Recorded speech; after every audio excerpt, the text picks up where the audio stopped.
ക്രിസ്മസും ന്യൂ ഇയറും ഒക്കെ കഴിഞ്ഞ് ഇത്രയും ദിവസമായിട്ട് ഇപ്പോഴാണോ ക്രിസ്മസ് കേക്കിൻ്റെ വീഡിയോസൊക്കെ ഇടുന്നതെന്ന് നിങ്ങൾക്ക് തോന്നാം. പല പല കാരണങ്ങൾ കൊണ്ട് കുറച്ച് ലേറ്റായിപ്പോയി. എനിക്ക് തോന്നുന്നു ഞാൻ മാത്രമാണ് ഇത്രയും ലേറ്റായി വീഡിയോ ഇടുന്നതെന്ന്. അപ്പോൾ ഫസ്റ്റ് ഞാൻ കാണിക്കുന്നത് ഒരു white forest cake 1 kg white forest കേക്കിൻ്റെ വീഡിയോ ആണ്.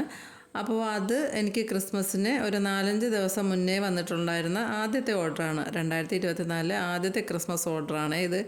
അപ്പോൾ അതിന് വേണ്ടിയിട്ട് ഞാൻ ഗ്രീനും റെഡും ആ 2 കളറും മിക്സ് ചെയ്ത് ഫ്രിഡ്ജിൽ വെച്ചിട്ട് കേക്ക് നേരത്തെ ക്രം കോട്ട് ചെയ്ത് ഫ്രിഡ്ജിൽ വെച്ചിട്ടുണ്ടായിരുന്നു. പിന്നെ അതെടുത്തിട്ട് ബാക്കി ക്രീമും കൂടി ചെയ്ത് കൊടുത്തിട്ട് ഡിസൈൻ ചെയ്യാമെന്ന് വിചാരിച്ചു.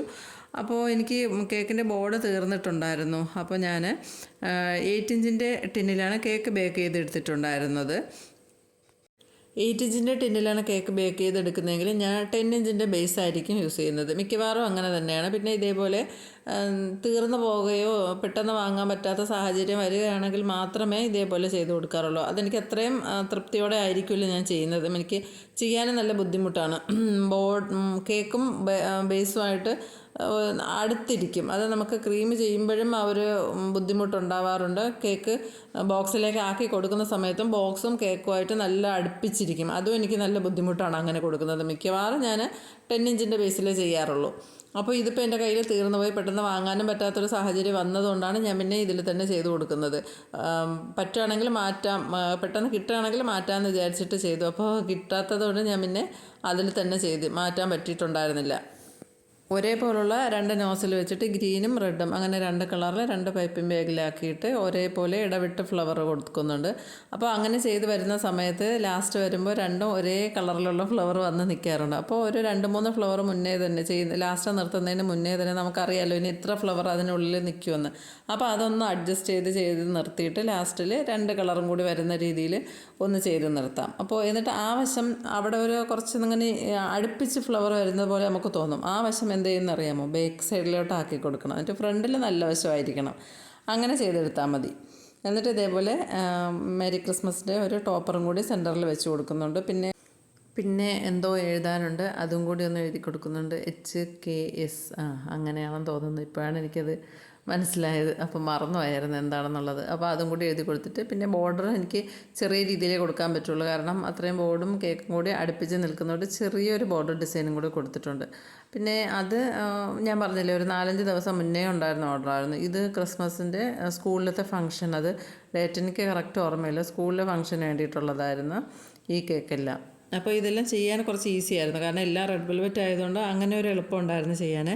അപ്പോൾ അത് വെയിറ്റ് വന്നിട്ട് 1 kg ഉണ്ടായിരുന്നു, 2 kg ഉണ്ടായിരുന്നു, 1.5 kg ഉണ്ടായിരുന്നു. അങ്ങനെ പല വെയിറ്റിലായിരുന്നു കേക്ക് ചെയ്യാനുണ്ടായിരുന്നത്. അപ്പോൾ അതെല്ലാം കൂടി ചെയ്തെടുത്ത് നല്ലപോലെ ഒന്ന് തണുക്കാൻ വേണ്ടിയിട്ട് ഇതേപോലെ ഒന്ന് മാറ്റി വെച്ചിട്ടുണ്ടായിരുന്നു. അതെല്ലാം തണുത്ത ശേഷം കട്ട് ചെയ്ത് ക്രം കോട്ട് ചെയ്ത് അതൊന്നും ഞാൻ വീഡിയോ എടുത്തിട്ടുണ്ടായിരുന്നില്ല. നല്ല തിരക്കും കാര്യങ്ങളൊക്കെ ആയിരുന്നു അത് ചെയ്യുന്ന സമയത്ത്. അപ്പോൾ അതെല്ലാം ചെയ്തിട്ട്, പക്ഷേ ഡിസൈൻ എല്ലാം ഒരേപോലെയല്ല, പലതും പല വ്യത്യാസങ്ങളുണ്ടായിരുന്നു. എല്ലാം ഒരേപോലെ പല പല ഡിസൈനായിരുന്നു. അപ്പോൾ അവർ സെലക്ട് ചെയ്ത് എനിക്ക് അയച്ചു തന്നതാണ്. ഞാൻ കുറച്ച് മോഡൽ അയച്ചു കൊടുത്തിട്ട് അതിൽ നിന്ന് സെലക്ട് ചെയ്ത് എനിക്ക് അയച്ചു തന്നിട്ടുണ്ടായിരുന്നതാണ്. ഓരോ ക്ലാസ്സിലത്തേക്കും ഓരോ മോഡലായിരുന്നു. സാധാരണ നമ്മളങ്ങനെ സ്കൂളിലത്തേക്കൊക്കെ ചെയ്ത് കൊടുക്കുമ്പോൾ എല്ലാവർക്കും ഒരേ മോഡലല്ലേ ചെയ്ത് കൊടുക്കുന്നത്. പക്ഷേ ഇതങ്ങനെയല്ല, അവർ ഓരോ ക്ലാസ്സിനും ഓരോ ഡിസൈനായിരുന്നു സെലക്ട് ചെയ്തിട്ടുണ്ടായിരുന്നത്. കൺഫ്യൂഷൻ വരാതിരിക്കാൻ വേണ്ടിയിട്ട് ഞാൻ ഓരോ ക്ലാസ്സിലത്തേക്കും എത്ര വെയിറ്റ്, ഏത് മോഡൽ അങ്ങനെ സെലക്ട് ചെയ്ത് അങ്ങനെ എഴുതി വെച്ചിട്ടുണ്ടായിരുന്നു. അപ്പോൾ ഞാൻ അല്ലെങ്കിലും കേക്ക് ചെയ്യുന്ന സമയത്ത് എപ്പോഴും എൻ്റെ കൂടെ ഒരു ഡയറി ഉണ്ടാവും. അതിൽ എല്ലാ കാര്യങ്ങളും ഞാൻ കറക്റ്റ് എഴുതി വയ്ക്കും. ഇല്ലെങ്കിൽ നമുക്ക് പെട്ടെന്ന് തന്നെ പേരൊക്കെ ചിലപ്പോൾ ടൈപ്പ് ചെയ്ത് അയക്കുകയല്ല, വാട്സപ്പിൽ അയക്കുകയല്ല ചെയ്യുന്നത്. ചിലപ്പം വിളിച്ച് പറയുകയായിരിക്കും ചെയ്തിട്ടുണ്ടായിരുന്നത്. അങ്ങനെയാണെങ്കിൽ നമുക്ക് മറന്നു പോകും. ആ സമയത്ത് നമുക്ക് ഓർമ്മ ഉണ്ടാകും, പക്ഷേ ആ കേക്ക് ചെയ്ത് ലാസ്റ്റ് സമയത്ത് മറന്നു പോകും. അതുകൊണ്ട് അതെല്ലാം എഴുതി വയ്ക്കുക. അങ്ങനെ എഴുതി വെച്ചിട്ടാണ് ഞാൻ എപ്പോഴും ചെയ്യാറുള്ളത്. ഇതും അതേപോലെ വെയിറ്റും ക്ലാസ്സും മോഡലും അത് അങ്ങനെ പ്രത്യേകിച്ച് ഞാൻ ഓരോ ക്ലാസ്സിലത്തെ അങ്ങനെ എഴുതി വെച്ചിട്ടുണ്ടായിരുന്നു. അതുകൊണ്ട് ഒന്നും വിട്ടുപോകാതെയും തെറ്റിപ്പോകാതെയും കറക്റ്റായിട്ട് തന്നെ ചെയ്യാൻ പറ്റിയിട്ടുണ്ടായിരുന്നു. എന്നിട്ട് തന്നെ ഒരു ഡിസൈൻ ചെയ്തപ്പോൾ എനിക്ക് ചെറിയൊരു മിസ്റ്റേക്ക് പറ്റിയിട്ടുണ്ടായിരുന്നു. പക്ഷേ അത് വലിയ പ്രശ്നമൊന്നുമില്ല. ഞാൻ പെട്ടെന്ന് തന്നെ അത് മാറ്റിയത് ചെയ്ത സമയത്ത് ചെറിയൊരു ഓർമ്മക്കുറവ് വന്നതാണ്.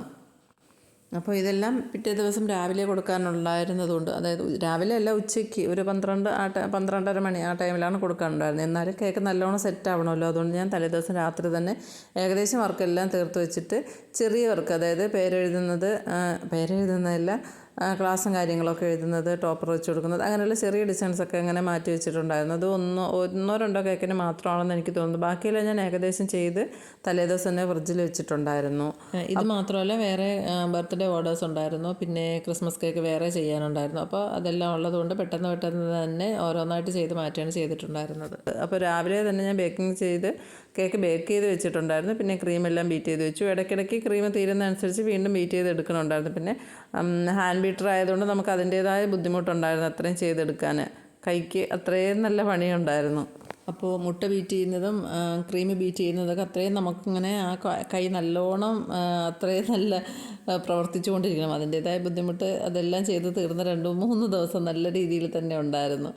അപ്പോൾ അത് മാത്രമല്ലല്ലോ, നമുക്ക് കേക്ക് മാത്രമല്ലല്ലോ, വീട്ടിൽ ബാക്കിയുള്ള പണികളും എല്ലാം ഉണ്ടല്ലോ. ഫുഡ് ഉണ്ടാക്കലും ക്ലീനിങ്ങും കാര്യങ്ങളും. ഈ കേക്ക് ചെയ്യുന്നത് തന്നെ, പിന്നെ അതിൻ്റെ പാത്രം കഴുകുന്നതെല്ലാം ഒരു പ്രത്യേകിച്ചൊരു ജോലിയാണ്. ഇത് ഇത്രയും കേക്കൊക്കെ ആകുമ്പോൾ അപ്പോൾ അതിൻ്റേതായ ബുദ്ധിമുട്ടുണ്ടായിരുന്നു. അപ്പോൾ ഈ കേക്കെല്ലാം ഞാൻ 2 ലെയറായിട്ടാണ് കട്ട് ചെയ്തെടുത്തിട്ടുള്ളത്. സാധാരണ നമ്മൾ 1 kg ആയാലും 2 kg ആയാലും ഏതായാലും നമ്മൾ 3 ലെയർ കട്ട് ചെയ്തെടുക്കുമല്ലോ.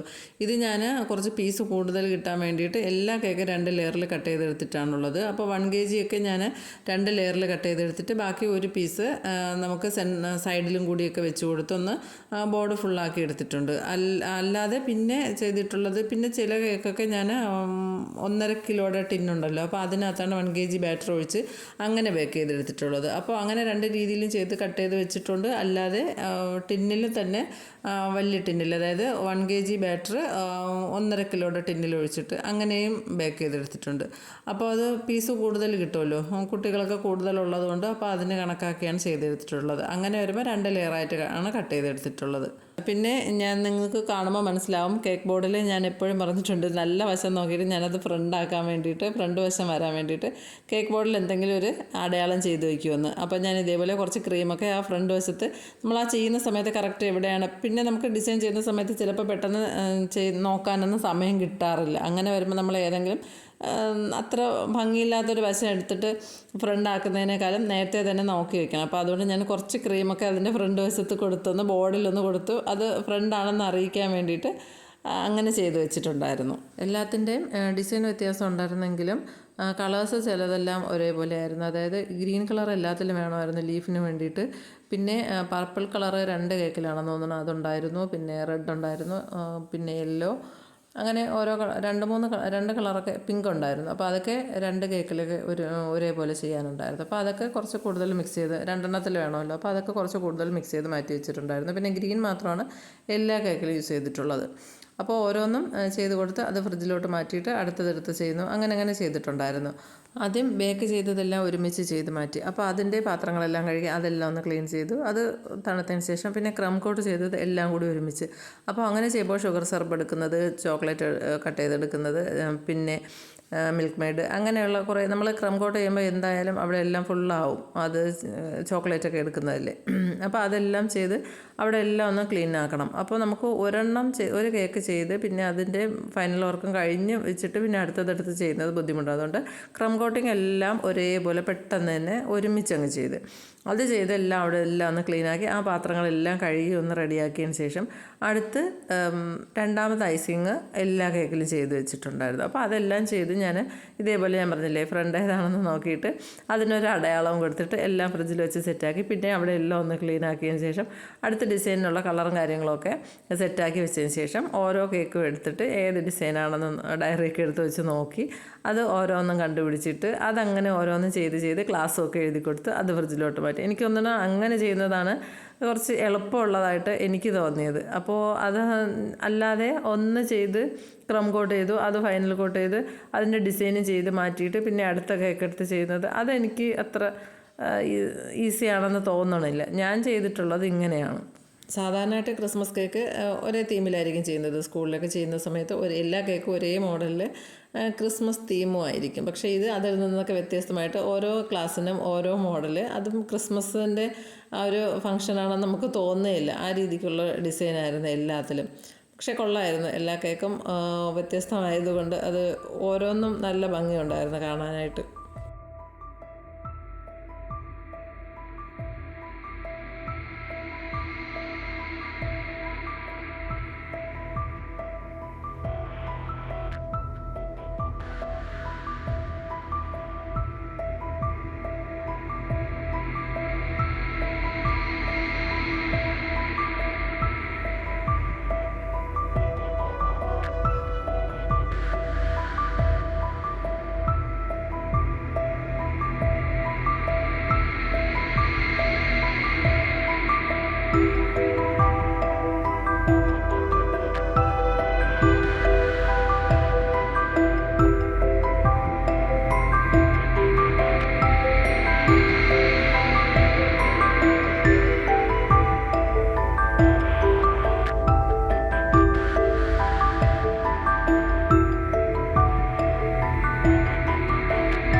ഈ കേക്കിലാണ് കേട്ടോ ചെറിയ മിസ്റ്റേക്ക് പറ്റിയെന്ന് ഞാൻ പറഞ്ഞത്. അതായത് വൈറ്റും പിങ്കും 2 കളറല്ലേ ഞാൻ ഇതിൽ കൊടുത്തേക്കുന്നത്. പക്ഷേ ഇതിൽ പിങ്ക് മാത്രമായിരുന്നു ചെയ്യാനുണ്ടായിരുന്നത്. അപ്പോൾ ഞാൻ വ്യത്യാസം വന്നത് ശ്രദ്ധിച്ചില്ല.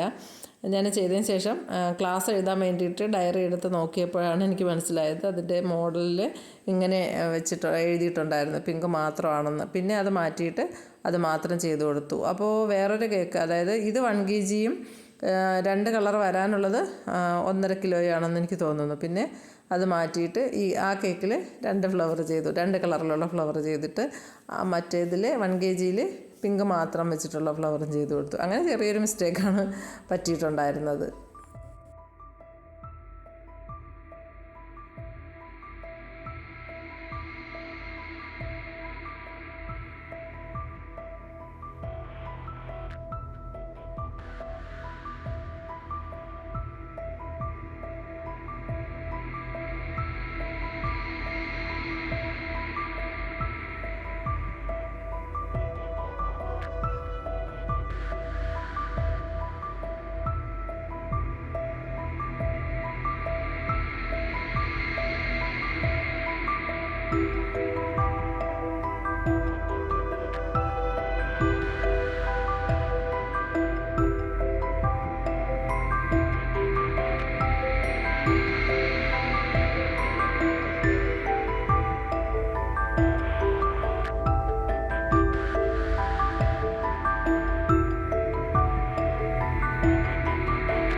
ക്രംസിൻ്റെ മുകളിൽ ഫ്ലവർ ഇരിക്കാൻ പാടായതുകൊണ്ട് അത് കുറച്ച് ക്രംസ് അവിടെ നിന്ന് എടുത്ത് മാറ്റി ക്രീം നമ്മൾ അടിയിൽ ചെയ്തിട്ടുള്ള ക്രീം പുറത്ത് കാണുന്ന രീതിയിൽ ക്രംസ് അങ്ങ് മാറ്റി കൊടുത്തതിന് ശേഷം അതിലേക്കാണ് ഫ്ലവർ ചെയ്ത് കൊടുത്തിട്ടുള്ളത്. അങ്ങനെ ഇരിക്കാൻ ബുദ്ധിമുട്ടുണ്ടെങ്കിൽ ഒരു ടൂത്ത് പിക്ക് ഉള്ളിലേക്ക് അങ്ങ് ഇറക്കി കേക്കുമായിട്ട് ടച്ച് ആവുന്ന രീതിയിൽ അങ്ങ് ഉള്ളിലേക്ക് അങ്ങ് ഇറക്കി കൊടുത്താൽ മതി, അത് അവിടെ തന്നെ ഇരുന്നോളും.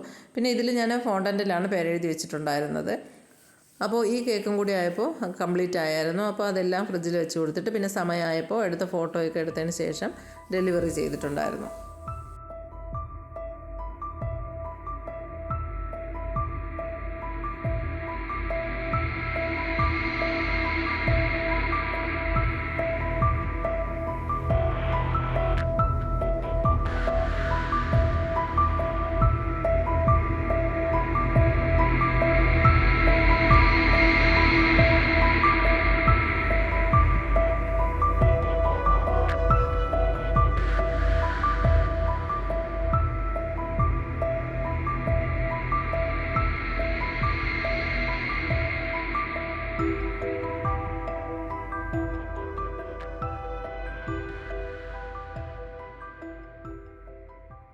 അതെല്ലാം ഒന്ന് കൊടുത്തുവിട്ട ശേഷം പിന്നെ വേറെ 3 കേക്കും കൂടി ഉണ്ടായിരുന്നു. അപ്പോൾ അത് ½ kg വീതമുള്ള 3 കേക്കായിരുന്നു. ഒന്ന് സ്ക്വയർ കേക്കും പിന്നെ 2 റൗണ്ടായിരുന്നു. അപ്പോൾ സ്ക്വയർ ചെയ്യാൻ കുറച്ച് ബുദ്ധിമുട്ടാണ്, എന്നാലും പിന്നെ അത് നമുക്ക് അങ്ങനെ പറഞ്ഞതുകൊണ്ട് അത് തന്നെ ചെയ്തു കൊടുത്തു.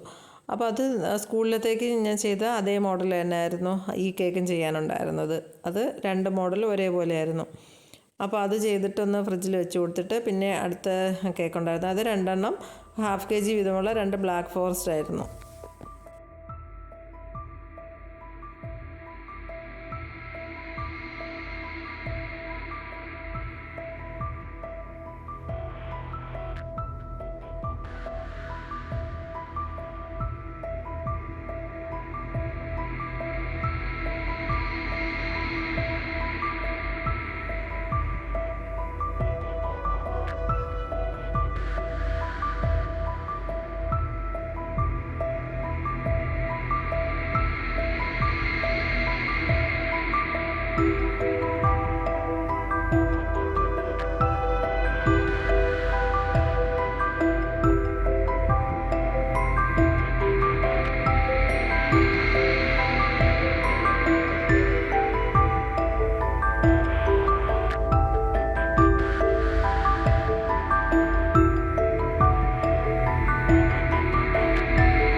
ചെറിയ കേക്കായതുകൊണ്ട് ഞാൻ ഡിസൈൻ ചെയ്യുന്നതിന് മുന്നേ തന്നെ എഴുതി കൊടുക്കാനുണ്ടായിരുന്നത്. നൈമ എഴുതി കൊടുത്തിട്ടുണ്ടായിരുന്നു. അപ്പോൾ ചിലപ്പോൾ ഡിസൈൻ ചെയ്ത് വരുമ്പോൾ സ്പേസ് തികഞ്ഞില്ലെങ്കിലോ എന്ന് വിചാരിച്ചിട്ട് ആദ്യം മാറ്റർ എഴുതി കൊടുത്തതിന് ശേഷമാണ് ഡിസൈൻ ചെയ്തിട്ടുള്ളത്. അങ്ങനെ വരുമ്പോൾ അതിനുള്ളിൽ കറക്റ്റ് നിന്നോളുമല്ലോ. അപ്പോൾ നമുക്ക് ഡിസൈൻ ഒന്ന് ഫ്ലവറൊക്കെ ചെയ്യുന്നതോ ഒന്ന് ചെറുതാക്കി ചെയ്യണമെങ്കിൽ ചെയ്യാം, ഇല്ലെങ്കിൽ വലുതായിട്ട് ചെയ്യണമെങ്കിൽ അതനുസരിച്ച് ചെയ്യാം. അപ്പോൾ അതുകൊണ്ട് ആദ്യം എഴുതി കൊടുത്തിട്ട് ചെയ്താൽ കുറച്ചും കൂടി ഈസി ആയിട്ട് നമുക്ക് പെട്ടെന്ന് ചെയ്യാം. അപ്പോൾ കേക്കെല്ലാം റെഡിയാക്കിയിട്ട് ഫോട്ടോയൊക്കെ എടുത്ത ശേഷം അത് ഫ്രിഡ്ജിൽ വെച്ചിട്ട് അത് പിന്നെ ഡെലിവറി ചെയ്തിട്ടുണ്ടായിരുന്നു. അപ്പോൾ അതിൻ്റെ കൂടെ തന്നെ വേറെ 2 കേക്കും കൂടി ഉണ്ടായിരുന്നു. ഒന്ന് ബർത്ത്ഡേ കേക്കും ഒന്നൊരു ക്രിസ്മസ് കേക്കുമായിരുന്നു. അപ്പോൾ അതും അതിന് ശേഷം റെഡിയാക്കി എടുത്തിട്ടുണ്ടായിരുന്നു. അതൊരു വൈകുന്നേരം കൊടുക്കാനുണ്ടായിരുന്നു. ഒരു 7 മണി ആ ടൈമിലായിരുന്നു അത് കൊടുക്കാനുണ്ട്. ആ 2 കേക്കും കൊടുക്കാനുണ്ടായിരുന്നത്. അപ്പോൾ ഇതാണ് എൻ്റെ ക്രിസ്മസ് വിശേഷങ്ങളും അന്നത്തെ ദിവസത്തെ ഓർഡറും കാര്യങ്ങളൊക്കെ. അപ്പോൾ നിങ്ങൾക്ക് വീഡിയോ ഇഷ്ടപ്പെട്ടെങ്കിൽ ലൈക്ക് ചെയ്യാനും ഷെയർ ചെയ്യാനും സബ്സ്ക്രൈബ് ചെയ്യാനും മറന്നു പോകരുത്. പിന്നെ ഇതിനെക്കുറിച്ചുള്ള നിങ്ങളുടെ അഭിപ്രായം എന്തായാലും അതും കൂടി ഒന്ന് കമൻ്റായിട്ടൊന്ന് അറിയിച്ചേക്കണേ.